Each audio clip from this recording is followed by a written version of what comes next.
And welcome to Realty Success Hub. Uh, we've got some fun special guests on the line today, and we're so excited. I want to introduce you to my business partner. We've also got Angela Brown with Savvy Cleaner and Brooke Bryant out of Charlotte, North Carolina. So I'd love to take just a minute and hear a little bit from you guys. We're so excited for the show today and can't wait to get started. Regina, could you tell us a little bit about yourself? I certainly can. uh, I am Regina Brown. I'm a realtor here out of San Antonio, Texas, and I'm a co host of the Realty Success Hub podcast. I love what I do. I help people buy and sell homes. So, anybody who's looking in the area, you've got a team here eager and excited and love what we do. Happy to help.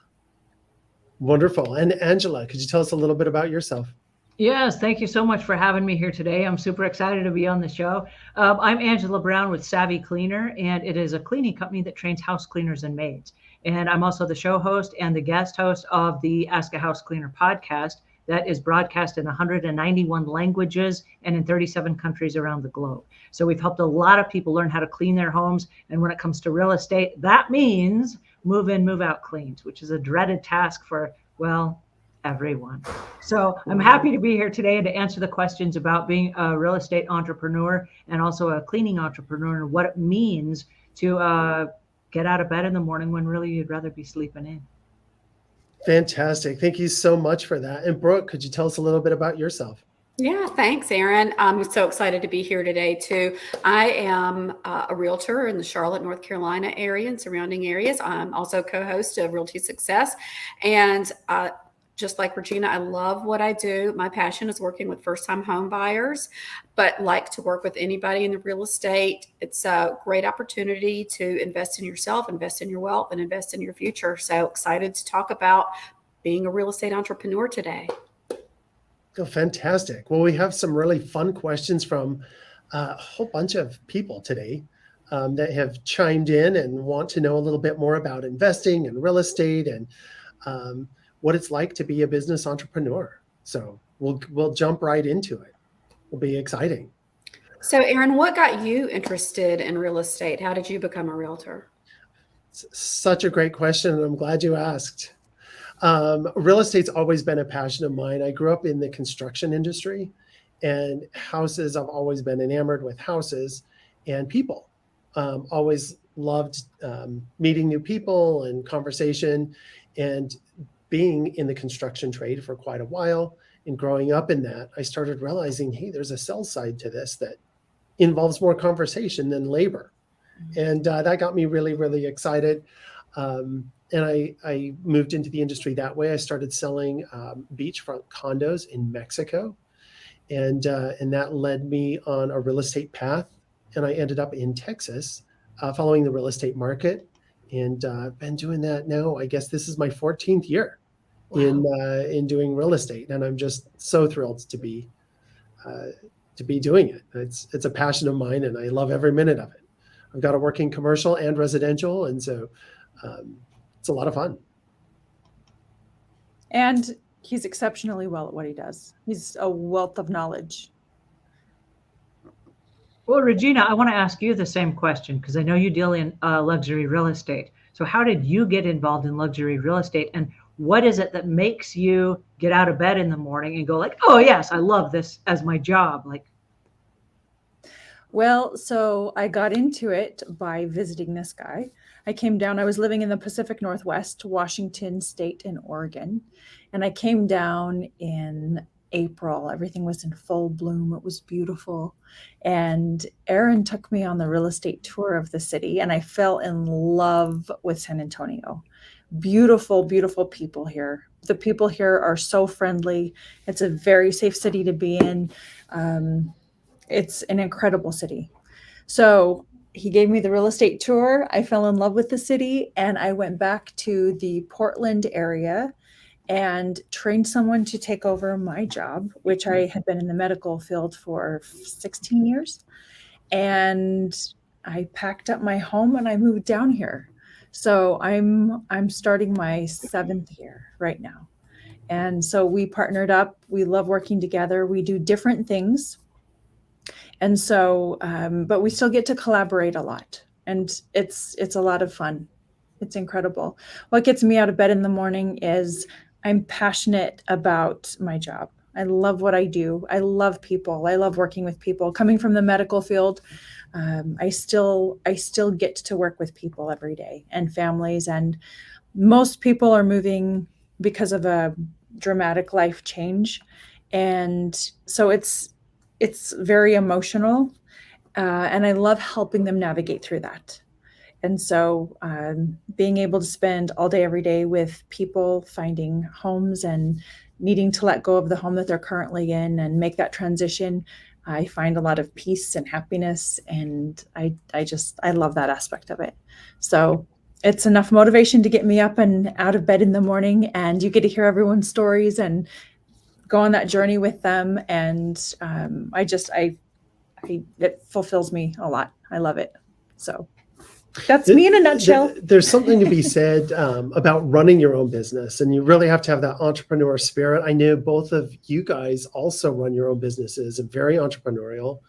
I'd love to hear a little bit about what gets you guys out of bed in the morning on rainy days when things haven't gone so well, both from a real estate perspective and from a cleaning perspective. I know that you've got a wide range of businesses in the field, Angela, and I know you've been doing it a long time. Maybe you could tell us a little bit about that. And then Brooke, maybe you could tell us a little bit about your entrepreneur journey as well. So Angela? Thank you so much for asking me. And I have a true confession. Are you guys ready for a true confession? I hope so. I did not get into business because I love people and I love having conversations and they make my heart sing. I got into it for the exact opposite reason. I did not like people and I did not like having conversations, and I was really shy. And I thought if I just went and I cleaned people's houses and I was like, doing my thing, that I could like have them in the background and they would just give me the money, and then it was all good. And I thought that I could kind of like hide while I cleaned. And I had no idea it was also a people business. I had no idea. I had no idea that when I tried to grow and scale my business, that employees meant you had to have conversations with people, and you had to have tough conversations like you're fired.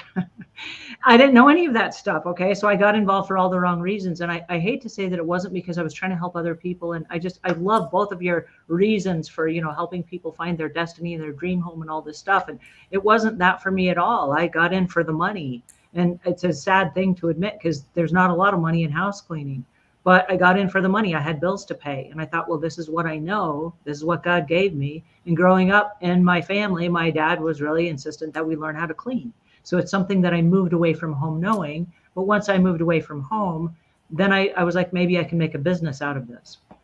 What's interesting was as soon as I got involved, I realized I'm not equipped for this. I know how to clean, but I don't know how to run a business. I didn't know anything at all about the nuances of being a business owner. And so then I went on this mad dash to try to fill in the gaps. And I hate to say this. Are you guys ready for another true confession? Okay, here goes. I didn't have any money when I got started in the cleaning business, and I didn't have any money for training. And so I went to the public library and I got one of those great big cassette albums. This is back in the day where we had the cassette tapes that you put inside the tape player. And it was The Psychology of Selling by Brian Tracy. And I checked out, it had like 12 cassette tapes in it, or 9 cassette tapes, or whatever it was. And I took them home. I'm really embarrassed to say this, but okay, here goes. I made copies of them so that when my library expiration ended, I could turn the tapes back in, and that I could have a copy of those tapes so that I could listen to them in my car as I drove to and from the appointments, because doing a walkthrough with a customer meant a sales pitch. I was going to have to learn how to sell. And it wasn't until about 15 years later, still in the house cleaning business, but I ran into Brian Tracy at a seminar. And I was like, wait a second, I owe this guy money for the bootlegged copies of his tapes that I used to get my career off the ground. So I went up to him like, hey, you don't know me, but here's a check. He's like, what is this for? I said, it's to pay for the Psychology of Selling because I bootlegged your tapes from the public library. And he takes my check and he rips it up and he says, pay it forward. And I said, what does that mean? He said, somewhere along the journey, someone is going to bootleg your stuff. And he said, pay it forward, like take the information and pass it on, right? And I was like, oh, that's so nice. He's such a cool guy. But it was learning and trying to fill in all the gaps because I wasn't in it to help other people and bless their lives. And it wasn't until much, much later in my career when I learned about the inner workings of being a boss and working with people that I realized that, wait a second, I can make a difference even as a cleaning business owner. I'm not helping people find their dream home, but I'm helping people leave the world a cleaner place, even if for a day, right? Even if for a day. And so I will do the best that I can with what I've been given, just where I am. And I think that applies to everybody at every level, whatever your career is, whatever you've chosen, you can make a difference, even if it's completely different than what we're talking about today, or even if it's completely different from how and the reasons why you got involved in the business. Absolutely. I know specifically with your business, you spent a lot of time systematizing. Mm. And I know that's big for any entrepreneur. Could you talk a little bit about that with us? Yes, but first I gotta hear about Brooke and how Brooke got involved in the business, because I know Brooke's all about systems too. And then I want to come back to that. Please don't let me forget. Fantastic. Brooke, could you fill us in as well? Absolutely, but I'm very interested to hear from Angela too. So I got into real estate. My husband and his family have been in real estate for decades, and they do a different aspect of it. They do land development, and I do mostly home sales, working with buyers and sellers and investors. And a big draw for me was the freedom that you can find in real estate, freedom with your schedule, freedom with the clients that you work with, freedom to work as much or as little as you want, to control the income that you have. And I had never experienced that before in my life. And I was so grateful for my husband and his family to bring me into the fold and give me the information, the support, the guidance, and the help that I needed to do that.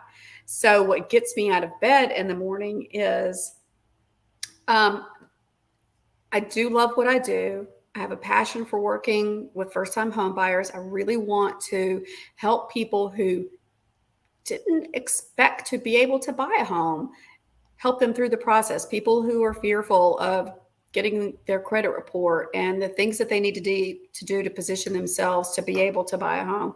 So that gets me out of bed in the morning, as well as a drive to repay my family for the trust that they put into me to bring me into the real estate world, and try to make them proud. So that's fantastic. Wow. I love that. Yeah, that's inspiring, Brooke. Thank you.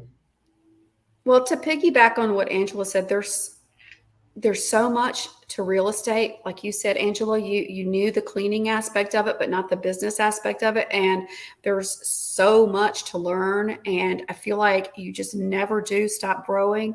So those systems that you have and put into place, they're really, really important. And I think it's very fundamental for any entrepreneur to learn how to do that. Well, when you talk about systems, and thank you for bringing that back, I hope that by dishing the question off, it wasn't coming back to me, but it looks like here it is again. Take it away. So the interesting thing about systems is when I was in the house cleaning business, and this I think is really important to realize at any business that you're in, I thought, and I made the huge erroneous assumption, that if I'm so unique, they'll have to hire me and they can't hire anyone else, right? I'm gonna create the little things that I do in such a unique, beautiful way that I'm the only one they can hire. And that works amazingly as long as you're only one person and you never hope to grow. But the minute you hope to grow, they're gonna go, oh, no, I don't want any other house cleaner. I only want you. You do things in a very unique way. You're the only one that can do them. That doesn't work. Don't hire anyone else. Don't bring anyone else to my home. And then I was like, oh, I just totally blasted my own business. I can't grow and I can't scale this because I myself am the only person that is going to allow myself to be able to do this for my job, right? So what I figured out really quickly is I got to systematize everything. I've got to start where I am right now, and I've got to create a system. Check this out. A system that is so simple, anyone can do it. I got to create a system so simple, anyone can do it. What does that look like? So for me, what I created was a worksheet, And this is a house cleaning worksheet, and it's 3 pages long. This is my house cleaning worksheet. On the last page of my worksheet is a rules and regulations page. Now, the reason that I created this is this here, these 3 pages are my entire business system that I've been using for 30 years. And you say, what? 30 years? You're using a paper checklist? And the answer is yes. Yes, I did. Here's how it works. On the top here, I'll walk you through this really quick since you guys asked. And this is kind of cool, but all the systems I've created since then are very similar in nature. This is the biggest sales pitch that I will ever have. At the top, it has my contact information. Then it has a list of all of the things that I do and my logo up in the top corner. In the bottom corner is a QR code. I'm reversed here on camera. I can't see it. There's my QR code. Where it is. There it is. Where they can scan it and they can leave a ratings and review. Okay. So what happens is when I show up to a customer's house, I show up with my clipboard. Now, this is an old-fashioned paper. This is not electronic, and it's on a clipboard. Why? Because this is what happens when I get to a customer's house. I show up at their door and I go, hi, how you doing? This looks official, right? When you go to the doctor, and this is peculiar, but you go to the doctor and the doctor does what? He appears in a lab coat and he has a clipboard. And you're like, whoa, this is official. He's got the clipboard, right? I don't know why, but a clipboard makes you look official. And so if you have a clipboard, you're official. Okay, cool. So I showed up and I have my clipboard and I say, here's what we do in my company. And then I walk through the house with the customer. And as I walk through the house with the customer, what's interesting is this. I am training them to market me. People will do exactly to other people what you do to them. So when I say this is how we do in the business, we do everything that's on this checklist. I'm training my customer to turn around and to sell my business via referrals, right? So the very first thing that I did is I outsourced my marketing to the person whose home I'm in. That's my first system. My second system is when I'm at your house, I do all of these things on this list. And then I grab my little ink pen and I say, if there's anything here as we walk through, and I give them a copy of the worksheet, okay? Follow along. And if there's anything at your house that doesn't apply, let me know and I'll make notes. If there's anything that we need to add here that's not on here, let me know and we'll make notes, okay? And now I've had people over the years say, well, can I change the checklist and can I add on my own stuff so that I can be a unicorn? And I'm like, please don't. Because if you ever send someone in your place to cover for you for the day, if you're on vacation or you have a family emergency, no one can duplicate what you did, right? Keep it simple, keep it systematic. Now, here's where it gets really amazing. This is so cool. As I get ready to close the deal at the back, because I've walked through the customer's house with them, I flip my worksheets over, and now we're on the page of all the rules and regulations. That was the wrong page. This is the right page with all the rules and regulations. So I walk through all the rules and regulations with them really quickly in my own words. And it talks about how I get paid and our cancellation policy and miscellaneous projects that are not on this list that we're agreeing to right now. And what happens if you try to change my checklist? It changes the price, right? I go through all my rules and regulations. When I'm done, I say, if you ever forget to pay me, here's what happens. And I point to this right here. Here's what happens. Okay. Now I'm going to leave this with you. How soon do you want to start? And I ask the question, I pull out my calendar and I put them on my calendar. What happens is this. Neighbors talk. It's the public school system where people wait for the school bus for their kids. And they say, oh, I got to go home and clean my house. And they're like, well, I have a house cleaner. You do? Oh, yeah. In fact, let me run in the house. I'll get you this worksheet. They go get the worksheet and here's what happens. This happens 9 times out of 10. They come back and they go, here's what happens. She comes to your house. She brings the clipboard. She goes through all this stuff and she does all this stuff every time she's at your house. And they look at this checked off list, right? Well, at the top, remember, there's my marketing information at the top, how they get in touch with me. There's my logo. And at the bottom, there's my QR code. So the person takes this home and they scan it and they see all my ratings and reviews. They see all the things that we offer. And lo and behold, all my rules and regulations are on the last page of the checklist. Anyone can sell my services. Now, here's what's really cool about the system. Anyone can do the services. And so what I've done is I took this and I publicized this. I made this available to everyone in the world. In fact, if you'd like to download a copy, you can. It's at savvycleaner.com/worksheets. download a free copy of it. And what happened is this. I've hired independent contractors. I have a family emergency. I can't show up for the job. What do? I hire an independent contractor and I say, hey, listen, I show up at the customer's house and I go through the worksheet. And they're like, I don't have a worksheet. And I go, oh, it's public information. You can find it at savvycleaner.com/worksheets. They can download a copy of it because as an independent contractor, I cannot train them. I cannot tell them how to do the job, but it's public domain. They can pull up their own copy. They show up at the customer's house. They do the exact same worksheet. And guess what? I just duplicated myself so that I don't have to be the one that does the system. This is the reason why we don't add extra stuff to the worksheet, right? It's a very simple system. It's been working for 30 years. Awesome. So much. Wow. That is fantastic. That's an amazing way to automate. I love the checklist idea. I also love that you have a hard copy of it as well, so that people don't lose it. Well, it's funny that you bring that up because we're now in a digital age and people don't like paper. They're like, oh, you killed trees. And I said, yes, I did. Would you still do it? 2023, would you still kill trees? 3 pages. I said, yes, I would. Yes, I would. And here's the reason why. If everything in your world is electronic and you're completely paper free and you hired somebody, what do you want at the end?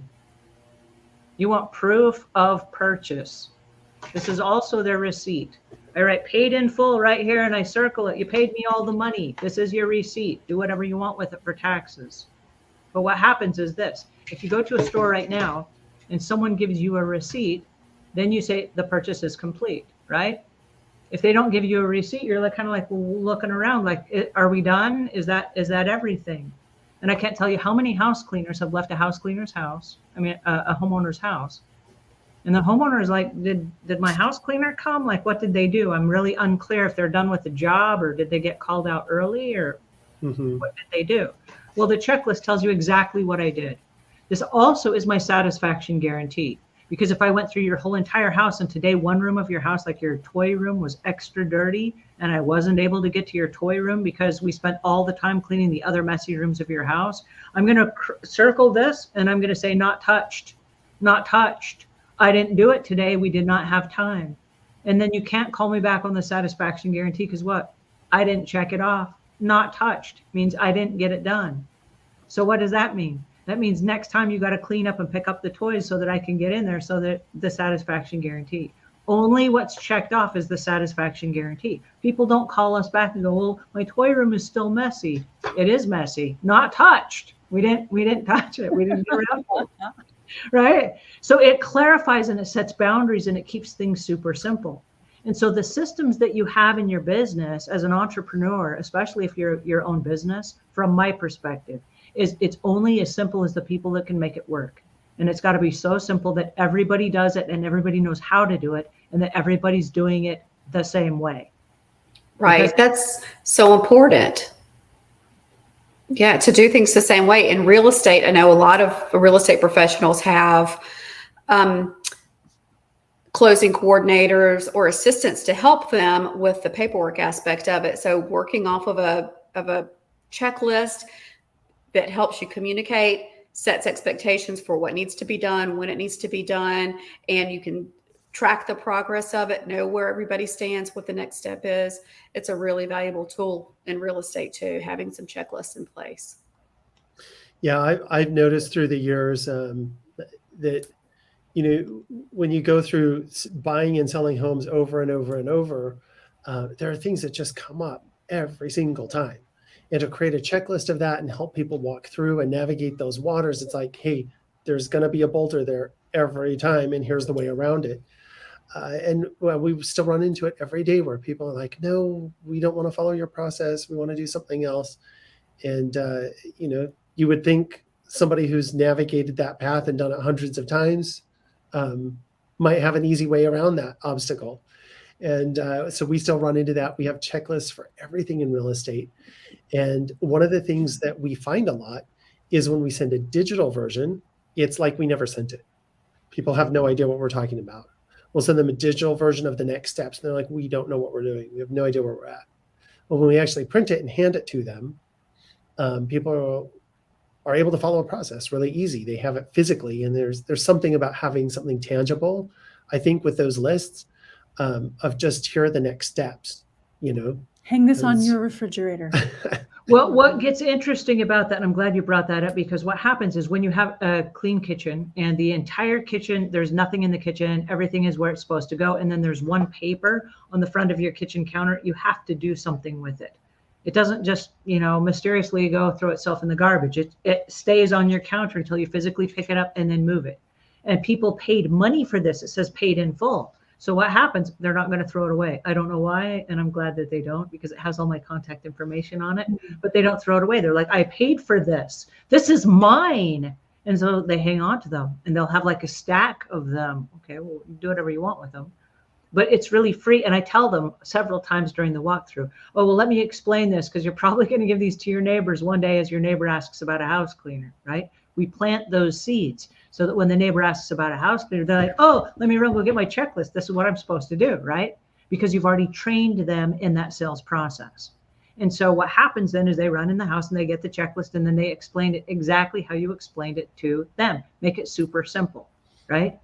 And the thing that I like about the tangible one is I cannot tell you how many times I've gone to a customer's house to bid a job. And when I get to the customer's house, there's someone else's checklist on their counter. And I look at it, I'm like, and it says paid in full. So they're like, so this is the price for my house, right? And I'm like, no, not at all. The price is different because the family is different. And the house price is based on the lifestyle of the family.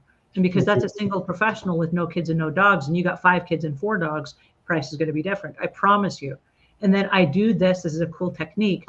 Nothing to do with this, just has to do with price. But I say, don't worry. It's not going to be $40,000. And I throw out this weird, random, huge number. And then by the time we figure out the price, it's only going to be like $23,000 a year. And in the back of their mind, they're like, wow, that's a savings. It's not $40,000. No, it's only $23,000 a year. And we'll split that up by 12 months through the year. Here's your price per month. And, we can auto pay that if that's easy for you. Ta-da. That's So fantastic. it's a system, but the systems will save you. And one of the things that we looked at, and you just mentioned a digital checklist, we now use Google Keep. And I don't know if you guys are familiar with Google Keep, but Google Keep is the electronic version of a checklist. And we use these today in our company for everything. And basically what it is just a checklist, but I can add an email address at the bottom. And whoever I assign that email address to has access now to that Google Keep file. So in our business, let's say we have 12 different steps on one task. And it might be like our YouTube show, for example, 12 different people that are involved from beginning to end.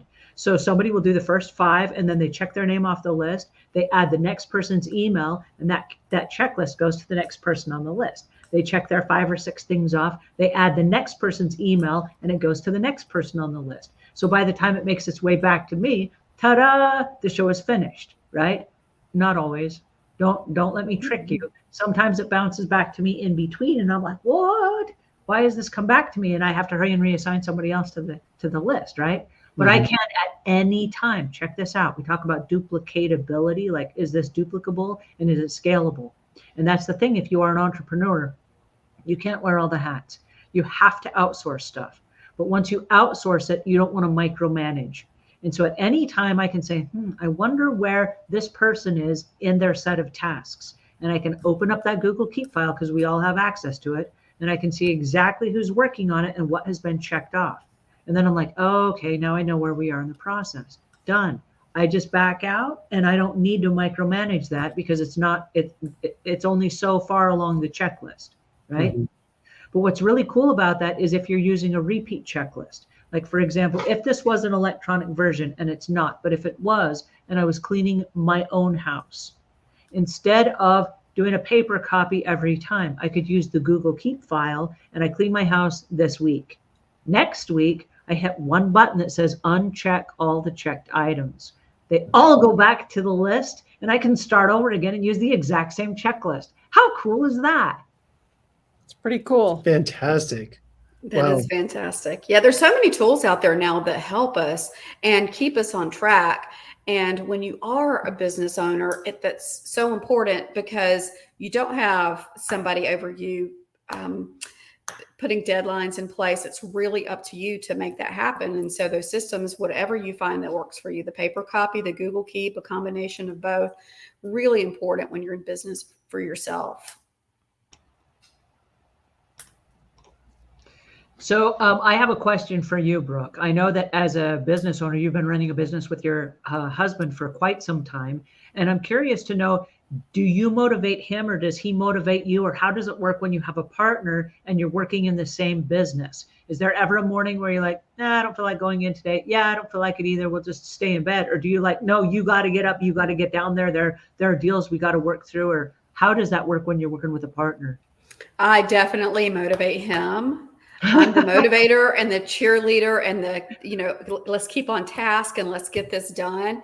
He has a very calming spirit. So when I get overwhelmed or scared or stressed about something, he keeps me calm and level and don't worry, we're going to work through this. We've dealt with this before, but I'm definitely the one who says, okay, have you done this yet? We need to do it. Checking the checklist and keeping him on task and keeping him motivated. And he keeps me off the ledge. There's something about having different personality types working together. Yeah. That creates a really symbiotic working relationship. It's when people have the same personality that it seems like things fall apart. Is that similar with you guys, Aaron and Regina? One's more the calming force and one's the let's keep on task. How does that work with you guys? For those of you that are not watching the YouTube version, they just gave each other a look like, don't even go there. I sense that there's something going on. Okay, so which one of you is the driving cheerleader and which one of you is the one that is the no way?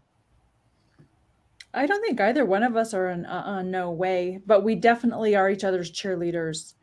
It doesn't matter who you are. There are days where you need to be, there are days where you are the cheerleader and there are days where you need to be cheered. And I think that that's a huge, strong point that we both have. So we are that for each other for sure.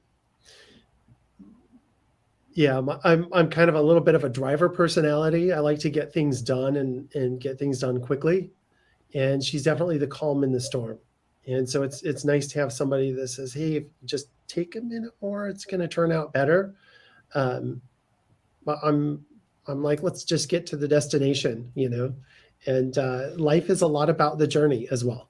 There are a lot of waterfalls and roses to smell along the way. So, it's important to get it done, but at the same time, especially as an entrepreneur, that you put your head down and you just go constantly, that you have to enjoy each day. You have to find the little things along the way to enjoy, because if you don't, you look up and it's been a decade. And so for me, especially over the last 15 years or so, I've learned just take a deep breath and enjoy it as you go. So that being said, from an entrepreneurial perspective, I think by and large, a man's drive is to see how much work they can get done. And so we end up working, 80, 100 hours a week, and it's at the sacrifice of everything else in life. What is the perspective from you women in terms of work-life balance, and how have you found to navigate that? Well, mine has changed a lot over especially the last 3 or 4 years. It was nothing but work for a long time. And then I would try to fit life in around it. And the fact is if you don't make your work, if you don't make life your work and vice versa, you can be completely swallowed up with it to the expense of everything that's important. And so as an entrepreneur, you end up working with your family, and your family comes to work with you at times, and not in the cleaning industry, but there are times where, our parents are in from out of town visiting, and my mother loves real estate. And so she will get in the car with us, and she sells homes better than both of us. She'll get out and she'll take them on the grand tour and point out things, and people love our mom. But it's, you have to incorporate work and life together, because that's especially at this age and stage of life for me, that's the only way that I can find balance. That, So that's phenomenal. I think it's always trying to find that balance. How about you, Brooke? How have you found to create some sort of balance in your life where work can still be meaningful and family and relationships can still have a place? Yeah, I think the balance is so important. And that's one of the reasons that I did want to get into real estate so that I could be an active part in my son's life. I was able to volunteer at his school and be team mom for his baseball team and those kinds of things. And try and build my life in a way that I was there and present for him. And now that he's grown and has made me a grandmother, I'm able to do that still. So I do cherish the time that I have with my family and in my home. And I love that real estate affords me that opportunity. And real estate can be all consuming. You work nights and weekends and holidays and times when other people aren't working because they have time then to go see the homes. So it really can be all consuming if you don't have those boundaries in place and create the balance, your work-life balance. Mm-hmm. Wow. And I think that's so phenomenal. You were able to take time, through your kid's life to actually be there as a parent and not just work all of the time. How amazing is that? And you had even mentioned, you said Little League? Mm-hmm. When he was young, yes, I was team mom and involved in all of that. And it was so fun. And I have so many wonderful memories I'm also have a very strong work ethic. So I take a great deal of pride in what I do with work. But like you said, Regina, you're going to look back and what are your memories going to be a decade later? What's important to you needs to be important. And that's not to say if somebody's completely career focused, good for you. But I think you need to find what is important and pour yourself into that. And mine happened to be family and career. So I'm very happy that I've been able to do that. I love that you've been such a wonderful mother. Thank you for taking the time to live your family's life through the years. That's sweet to say. And I do want to say happy Mother's Day to everybody out there who's going to have Mother's Day this weekend. Mother's Day, yes. Yeah. Angela, you're in a little different place than the rest of us because you manage a lot of people. We as entrepreneurs and in real estate, we kind of manage ourselves and our own schedule, but we don't really have anyone else that we're trying to keep a handle on. And I know you've got quite a few people that work for you, and you've got a whole team of people that help things going. How have you found? I know you must work insane hours because you always seem to be, in a whole bunch of amazing world-changing projects. But how have you kind of found to manage that and teams and people? And I mean, you're a leader and a business owner, and just keep going. This sounds fantastic. Excuse me. Thank you for saying that, and thank you for the question. I wish I could say it's just organic, and I just figured out the balance of life, and just roll with it as it goes. That's not my case at all. I'm very systematized, and I have to be in order to get the stuff done that I get done. And so for me, I have everything on a schedule, and I don't know why, but to me that makes sense because the calendar is the same 365 days a year. I can't make more days. I can't make less days. It's just, that's how it is. There are 7 days in a week. I don't get to add more days to it because I need more days. There are 168 hours in a day. I don't get to add more hours in. That's all I get. And so that's all I have to work with. And so it's like, if we have a certain set of resources, we have to make that work. And so for me, I have to work by a schedule. Now, this sounds kind of crazy, and forgive me for saying this, but I have to schedule my downtime, and I have to schedule my vacations, and I have to schedule my private time, and I have to schedule my family time. I schedule my meal time and my exercise time and my sleep time. And so all of that is on a schedule, and it only gets done because it's on a schedule. So I hate to say this, but I speak to my mother every Monday afternoon at 4 p.m. her time. and that is on my calendar. And I have a Google Calendar reminder that interrupts me that says, hey, you've got to call mom. I mean, I hate to say that. I wish I could just pick up the phone. Hey, mom, how you doing? But my mom has lots of kids. And if she's going to spend some time with me, isn't it kind that I put myself on her calendar as well, so that she says, hey, at 4:00, Angela's going to give me a call and I get to have a conversation with her. And so that doesn't happen if it's not on my calendar. Now I have date night. I shouldn't confess this because, well, again, here's true confession. But date night with Pat, my husband, is Tuesday night every night. It's every week. It's a date night where we do dinner and a movie. And so if it wasn't on my calendar, I promise you I'm so busy, it's not going to happen. And so when it comes Tuesday, I start wrapping up my evening like, oh, it's dinner and a date night movie. Now I have to, get ready for that, because I'm starting to wind my projects down and take stuff off my plate going, okay, this is husband night. And so there are certain things that I get done because it's on my schedule. And I learned how to take mini vacations. Back to what Regina was saying, if you don't stop and smell the roses along the way, you miss out. And so in the midst of everything that I'm doing, I call them mini vacations. And I've had mini vacations that are as little as 3 or 7 minutes long. It's a very tiny little micro vacation, but I stop where I am and I'm like, micro vacation. I'm not, my attention is not demanded at this moment. Wait a second, I'm outside. I'm going to just stop for a minute and take a really deep breath, and I'm just going to enjoy nature and the air, the fresh air, and the scenery around me. And it might only last for 3 minutes, but I left my entire world behind for 3 minutes. I just got out of my head for 3 minutes. And when I came back, I'm like, oh, okay, I'm back now. I'm now refreshed. I'm energized to go again because I just got away from it all. And there are times when in our business, in my business, and it's probably true for realtors as well, not sure, but there are days when you've given it everything you have to give. There's nothing left to give. There's nothing. You're burned out mentally and emotionally and physically and financially and spiritually, and there's just nothing left. And so I rely on taking a short nap with a hypnosis tape. And the hypnosis tape is a Dr. Daniel Amen tape, not sponsored. I just want to share this with you, but it's called Peak Productivity. And it's a little hypnosis tape on how to get the maximum performance. And it is 25 minutes long.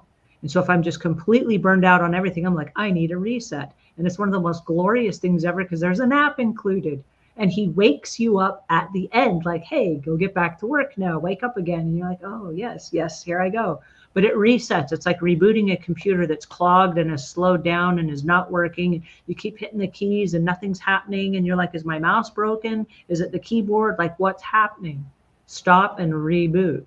And I'll go and I'll take a quick 25-minute nap with hypnosis. And when I come back, I am ready to go again. I can go for another full 8 hours. Here I go again. But it has to be on the schedule, and you have to learn how to maximize those moments. I love that. I think so many people get overwhelmed by vacation and it's this big undertaking. And what you said, that's great advice, just to be able to stop for a minute or 25 minutes or a date night to recharge. That's great advice. It doesn't have to be this big, 10-day expensive, pack everything, get the kids ready, all of that. It can be just a refresh. Well, in all true confession, I do take 6 vacations a year. And those are vacations where I get on a plane and I fly somewhere else. And my rule of thumb is this: plan your vacation 1 year in advance and pay for it 1 year in advance. Because here's what's going to happen. And I promise you this. This is for every entrepreneur, every solopreneur, every person that works for themselves. I promise you this. The time will come for your vacation and you will say, oh no, I can't take a vacation. I'm too busy right now. My clients can't wait. I have too much going on. I'm too busy. I'm too committed. I'm too whatever. But because it's a year in advance, you've told all your clients that you're on vacation, so they're not expecting you. You told all your employees that you're on vacation, so they're not expecting you. Oh, wait, it's already paid for. So it's not money that's coming out of the budget right now. And you're not going to get the money back if you don't go. So what happens is at the last minute in the 9th hour, and I always do this. I'm like, I can't go. I got too much and then I'm scrambling at the last minute. Well, I guess I'll go after all. And I'm throwing my stuff in the suitcase at the last minute because I guess I'll go anyway. And as soon as I leave and as soon as I get on the plane, I'm like, oh, I so needed this vacation, right? But if I waited until the time to go, to take that vacation, I would never take the vacation. It took me 14 years to learn this trick. And my trick was plan it in advance and pay for it in advance. It's great. Because that way it's less of a chance you're going to back out of it. And I can't remember, I don't think I've ever backed out of a vacation that was paid for because I'm too cheap. That's financial wisdom right there. Yeah, I love absolutely. that. I love that you pay for it in advance. That's a really great idea. It's a great, Yeah. Yeah. neat. But if I can I circle back to the calendar for just a minute? I know this attacks a lot of people's life. Most people feel like they can't live by a calendar. And if they do have a calendar, they don't usually follow it. What kind of calendar system do you use? How do you get notifications? Like give us a behind the scenes real quick of kind of your day in planning. Do you plan in the night, the morning, the day before, day of? It seems like as entrepreneurs, we have fires all of the time. Everybody is demanding our attention and our time. And I don't know, maybe you could speak to that just a minute. Obviously, you run several successful businesses and deal with a lot of people. So, Are you talking to me? yes. And then I'd love to also hear from Brooke on that same perspective from a realtor. But yeah, maybe you could talk to us a little bit about that right quick, Angela. So I love the question, and you made it sound like I am super organized. So thank you for that.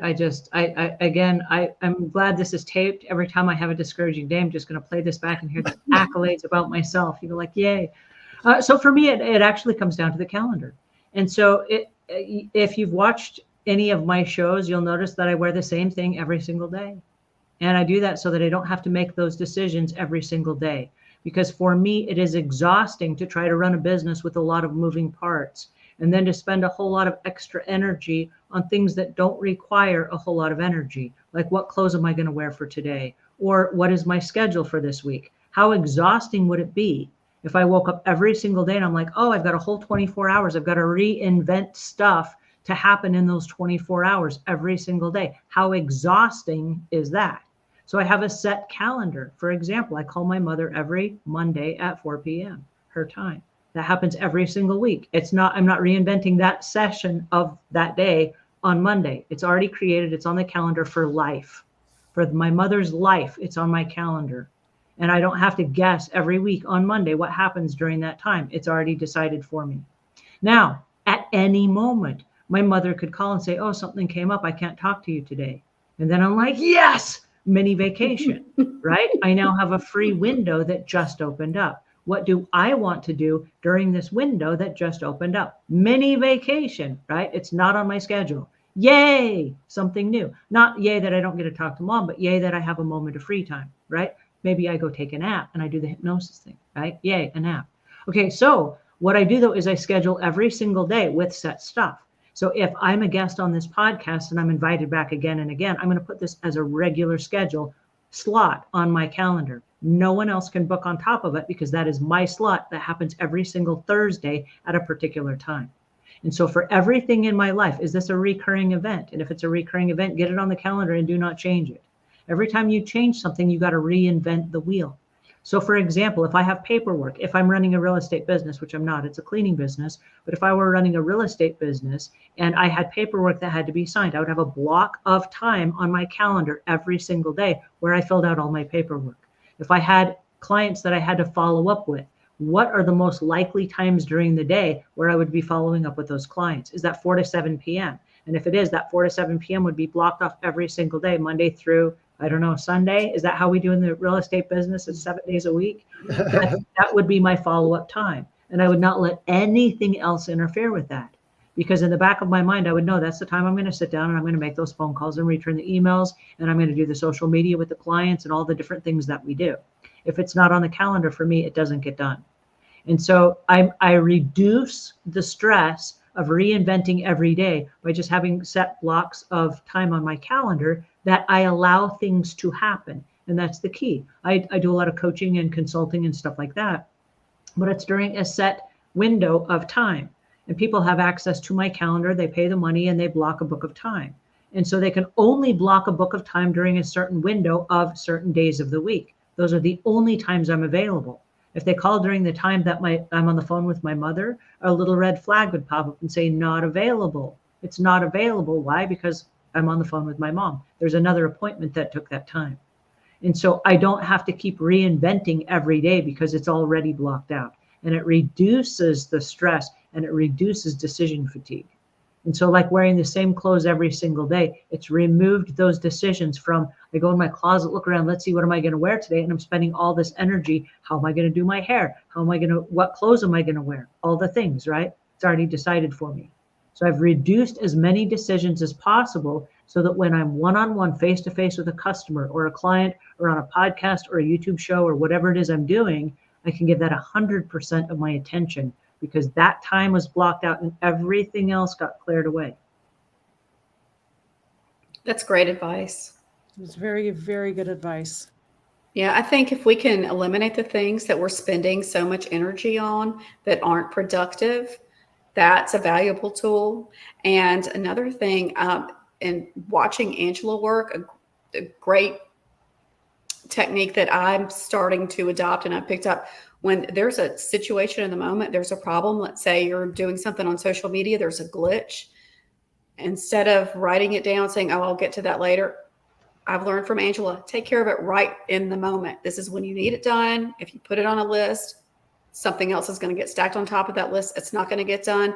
So as often as you can, if you run into a problem, correct it right then and there, instead of letting yourself get overwhelmed by a list of problems that you have to deal with tomorrow, but you're not going to deal with tomorrow because you've got tomorrow's issues to deal with. So I've adopted that technique, and it's been very helpful. Oh, go ahead, Angela. I was just going to say one thing to add on to what Brooke just said.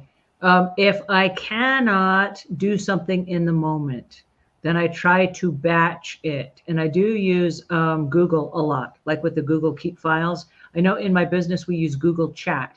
And so this is a new development for us. But if somebody has a question, they can say, I have a question in, let's say, Canva, for example. She mentioned social media. Then I could do a search for Canva and it will batch all the questions for Canva and I can jump in and solve those all at one time instead of jumping in and solving it and getting out and solving another issue as it happens. I can sort of batch them. Oh, I have this problem and this applies to 5 employees. Let me jump in and solve these 5 problems at one time. Does that make sense? Mm-hmm. It's very good. I'm getting smarter the older I get. I think any entrepreneur, real estate, cleaning, whatever your business is, working smart, not hard, is really fundamental. And just if you spend some time thinking about, okay, what is the smartest way to systemize this, or what is the smartest way to handle this situation, or to communicate, or to track my time, finding what works best for you and sticking with that. So another thing Angela taught me, don't reinvent the wheel. If you find a good process, stick with it and duplicate it. Speaking of which, as far as like for you, Brooke, client follow-up and finding time to take care of the clients that you currently have while prospecting for new clients, how have you found to kind of help you through that process? And is it something that's on your calendar, or is it something that fills in your spare time? Or I'm much like Angela, I live and die by my calendar. I have lots of different moving parts in my life. And I'm kind of like the paper copy of the checklist. I'm old school. Most of my business is repeat business, referrals from past clients. And so I really live and die by the Keep files that Angela has shown me to use, using Google Calendar. And there's just so many great tools out there. A good CRM system to help you follow up with your clients, and checklist. I love checklists because when you have so many things going on, it's so easy to let something slip through the crack. So whether that's going to be a Keep file for you, a paper copy, or a hybrid of both of those, just to keep you on track and put pen to paper on what's really important to you. Look at your business, what has been the way that your business has been most successful and the way it's grown, and duplicate that, and don't start from scratch. Do what's worked for you in the past and move forward. And everybody's different. Not everybody's going to be a superstar with videos on social media. Some people are going to be kind of quieter behind the scenes, and that's fine. Work for you and work smart, not hard. Do what comes organically to you. I love that. And with all Philip? of that being said, as far as clients go, this is across the board it's a question for all of you. As far as selecting the right client, I know that as entrepreneurs, we have a tendency of wanting to help everyone. So is there a point in which any of you select not to work with specific clients? Mm-hmm. And how do you make that decision? Well, Angela, I know you've got some good stories you've told me. I got a phone call last night. I was like, as soon as I got the call, it just didn't feel right. And I started asking questions. And when I said, well, I really don't work in that area, they said, oh, okay. Well, let's try. Can you do this? Like, yeah, here's my specialty. Here's what I work in. And they just kept trying to adapt the conversation to a point where I would say, yeah. And I said, I just don't think this is going to be a good fit. I'm happy to refer you to somebody who does work in that area. And it just got a bad feeling. So a lot of times you have to trust your gut. But yeah, not everybody is going to be a good fit. And you have to feel okay with saying, I just don't think we're going to be a great fit to work together. I can refer you to somebody else. Well, I know that in our business, entrepreneurs in general, referrals is one of the best ways to receive clients. And so, like for me, those clients that you have great experiences with, usually those are their friends and the family that you want to be referred to and continue working with them. So I'm in a little bit of a situation at the moment I could use some help with a client. What is one of the better ways that you have all found to maybe elect not to work with specific clientele? That's a loaded question. No, it is, but it's a real issue that all entrepreneurs have. In the house cleaning business, it's really different from the real estate industry, because in the real estate industry, your clients, you end up being very intimately involved with them for months at a time when you're selling a house. And as a house cleaner, while you have long going clients and customers, you're working at their house for 2 and 3 hours at a time, and then you leave. And so for me, when I worked with a customer that I didn't particularly like, I gave myself permission to do that. I don't particularly like this client, and they don't particularly have to like me, but I have to be a great house cleaner for this client. And they're going to pay my bills, and in 2 or 3 hours, I can go to a happy place, and in 2 or 3 hours, they still have to live with themselves. So that's unfortunate. And so I can work through that. I don't have to look at a customer and just like, well, I don't like you very much and I'm not going to work with you. But in the real estate business, it's very different, because you're jumping through a lot of hoops and you're working off of commission. And so if you're earning a commission, it has to be because you've done a whole lot of work. And if you're doing a whole lot of work for somebody that you don't jive with, or that you don't particularly respect, or that they don't particularly respect you, then it's probably a better decision to say, hey, we're just not a good fit for each other. And so instead of getting wrapped up emotionally and like, I really want to try to help them because they need my help, or I really want to help them because I know what's best for them and they don't know what's best for themselves. I mean, all of those are good reasons to try to make it work. But if it's not going to work, then I like to keep it really clinical. And to keep it clinical, I like to remove my emotions from it. And I'm a very emotional person. So it's very easy for me to get caught up in my gut feeling. And so I started giving myself permission not to use my gut feeling. And I started using a scorecard. And my scorecard is literally 20 questions on a scale of 1 to 10. On a scale of 1 to 10, does this person respect me? 1 or 10? And it's going to be somewhere in between. And on a scale of 1 to 10, does this person keep their appointments and do they show up on time? And it's going to be a 1 or a 10 or somewhere in between. And on a scale of 1 to 10, does this person follow through on their promises? It's going to be a 1 to 10 somewhere in between. And then I have a rule, and I do this for employees, I do this for clients, I do this all across the board.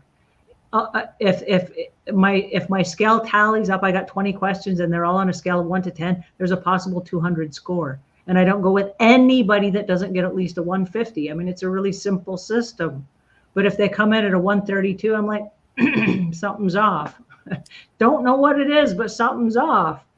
And if they come in with like a 197, I'm like, yes, where's my happy bell? Here's my happy bell. They got a 197. But I mean, I do that when it comes to hiring people, because even people will come in, and I mean, this is one of those relationships, it's a long-term relationship. This is like a realtor having somebody that you sell their home. You get to a point where if you're going to spend a lot of time and a lot of investment and a lot of energy, it better be a 150 or above. Otherwise, you're just spinning your wheels, and you'll every day be frustrated and second guessing yourself.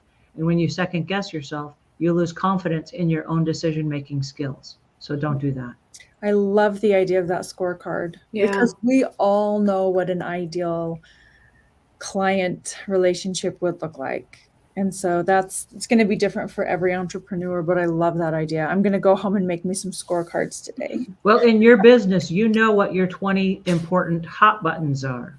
Mm-hmm. And so it could be things like, do you trust the person on a scale of 1 to 10? Are they truthful with you? Do they show up on time? Do they keep their promises? Are they kind to their spouse? I mean, I don't know what the important things are to you, but you've got your 20 things. And when you sit down and you start writing your 20 things, you'll be going, that really is important to me. If that's really important to you, and you're going to be working with them on a long-term basis, and this is a possibility, you just said, and if this is true, that you want to work with their friends and their relatives, then it's important that person go through your scorecard and that they rank highly. Because if you're settling for somebody that you don't particularly like and they're an 89 on your score of 200, their friends and family might also be 89s. Good point. Exactly. I'm not saying be prejudiced, and I'm not saying be judgmental or biased. But what I'm saying is there's a scorecard that says and to me, none of it is based on gut instinct. It's all things like, did they show up on time? They did or they didn't. This is not based on, do I like them? It has nothing to do with, do I like them? Nothing. It has everything to do with, did they follow through? Did they keep their promises? Did they show up? Did they come prepared? Did they take notes? Did they, whatever your hot buttons are? And they're all like third-party things, but then you just look at a clinical level, is this going to make sense? And if it doesn't make sense, then you go, I'm probably not a good fit for you. And like what Brooke said, they keep trying to go, well, but how about this? How about this? How about this? No, I'm still probably not a good fit for you, but I would love to recommend somebody who is. Thank you so much for reaching out and for believing in me and for giving me the chance, but I'm not the right person, and I don't want to lead you astray. I want what's best for you, and what's best for you is not me. So thank you. And no. Yeah. And I think that's a great way to couch it. Be kind, and don't come from a bad place or an angry, bitter place. Be kind about it, but just say, we're just not a good fit. Yeah, I had a client attack me yesterday through text message. They had contacted me, and I texted him back about 2 minutes later. He said, if you're going to brush me off, and he started cussing. And I was like, hey, I'm with a client and they have my undivided attention. And they're like, well, we'll find someone else. I said, great. We're not the right fit. So. And added to that, I'm with a client giving them my undivided attention, the same attention I would give to you if you were in front of me. Absolutely. And by letting them realize that, wait a second, that client earned that time in front of them right now, I won't be interrupted. And so for that reason, I tell all my clients, when I'm one-on-one with you right now, someone else is answering my phones. My phones are rolled over right now to a service because I'm not there to answer them. I'm not taking a call in the middle of our conversation. I've rolled it over to a service, right? I know what my capabilities are. And right now it's not doing third-party stuff. Yeah. So important. So important. That's great advice. Thank you. Well, Regina, I'm sorry that you're going through that. And I do hope that it works out to your best advantage, and that whatever you're working through with this particular client goes smoothly. Again, we want the best for every client. It's just that the navigation of it is always fun. So I so appreciate all of you guys' time today. It is so fun to see and talk to all of you. Thank you so much for being authentic today and getting kind of behind the curtain and letting us into your personal lives. And letting us know how you navigate business and entrepreneurship and keep your nose above water and have a good attitude and manage life and relationships, and ton of fun. Maybe we could go around the room really quick. You guys could each let us know how we could get a hold of you and how we could get a hold of your resources. Regina, if you would start, and then I'll jump over to Angela and then to Brooke.